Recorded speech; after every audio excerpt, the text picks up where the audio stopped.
দক্ষিণের জেলা পটুয়াখালী। সবুজ প্রান্তর ছাপিয়ে শিল্পীর তুলির ছোঁয়ায় আঁকা অবারিত ফসলের মাঠ। এ চিত্র ঢাকা কুয়াকাটা মহাসড়কের পাশে আউলিয়াপুরের পঁচাকোড়ালিয়া এলাকার সুনির্দিষ্ট পরিকল্পনায় যেখানে শুরু হয়েছে দিনবদল। রপ্তানিমুখী ইপিজেডের নির্মাণ কাজ শুরু হচ্ছে এখানে। গত ১ এপ্রিল জমির দলিল হস্তান্তরের মধ্য দিয়ে আনুষ্ঠানিকভাবে যাত্রা শুরু হয় প্রকল্পের। এতে নির্মাণ ব্যয় ধরা হয়েছে ১,৪৪৩ কোটি টাকা। পদ্মা সেতু ও পায়রা বন্দরের সুফল পেতেই ৪১৮ একর জমির ওপর নির্মিত হচ্ছে প্রকল্পটি। আকলিমা বেগম ইপিজেড প্রকল্প এলাকার আওতায় পড়েছে তার ফসলি জমি, বসতবাড়ি সহ সবটুকু সহায় সম্বল। দেশের স্বার্থে স্থাবর সব সম্পত্তি দিতে রাজি তিনি, তবে বিনিময়ে পুনর্বাসন ও ইপিজেডে স্বজনদের কর্মসংস্থানের সুযোগ চান। তার মতো অনেকেই বৃহত্তর স্বার্থে জীবন জীবিকার একমাত্র অবলম্বন ভিটেমাটি ও কৃষি জমি প্রকল্প বাস্তবায়নের জন্য দিতে চান।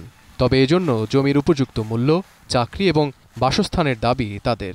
রাখতে পারবো না, সরকারের জন্য থাকার জায়গা দেয়, আর আমার গুঁড়ো গলে কিরুমকে থাকতে পারবো, খাইতে পারবো, এই জন্য সরকার দেয়। সরকার এই জায়গা বলে নেবে, নিলে তো বাধ্যতামূলক সরকারের স্বার্থের উন্নয়নের জন্য দিতে হইবে। এবছরে যে জমির রেটটা আছে, এই রেটটা যেন আমরা সুষ্ঠুভাবে পাই, যাতে জনগণের কোনো কায়দায় প্রতারিত না হয়। কর্মসংস্থানের ব্যবস্থা করছে যুবকদের জন্য। আমরা যেন চাই আমাদের যেন জায়গা অধিগ্রহণ গেছে, তা আমরা যেন প্রথম সারিতে আমরা চাকরি পাই। ইপিজেড এলাকার স্থানীয় অধিবাসীরাই এই প্রকল্পে কাজের অগ্রাধিকার পাবে বলে আশ্বস্ত করেছেন অতিরিক্ত জেলা প্রশাসক।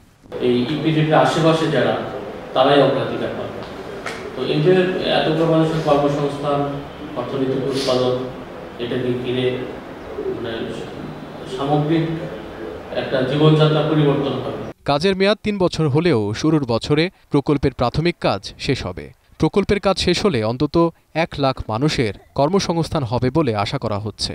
যাদের জমি অধিগ্রহণ করা হয়েছে তাদের যদি উপযুক্ত সন্তানাদি থাকে বা উপযুক্ত ওই পরিবারের কেউ থাকে, তারা নিশ্চয়ই এখানে কাজ করতে পারবেন। কারণ এখানে ইপিজেড হওয়ার কারণে এই এরিয়ার মানুষই কাজ করবে এখানে। ২০২৬ সালে শেষ হবে ইপিজেডের মূল কাজ। প্রকল্পে অন্তর্ভুক্ত রয়েছে ৪টি ৬-তলা কারখানা ভবন, ৩টি ১০-তলা এবং ৪টি আবাসিক ভবন সহ অনেক স্থাপনা। এখন পটুয়াখালী। শিয়া বাটার, অ্যালোভেরা ও ভিটামিন ই সমৃদ্ধ লিলি বিউটি সোপ।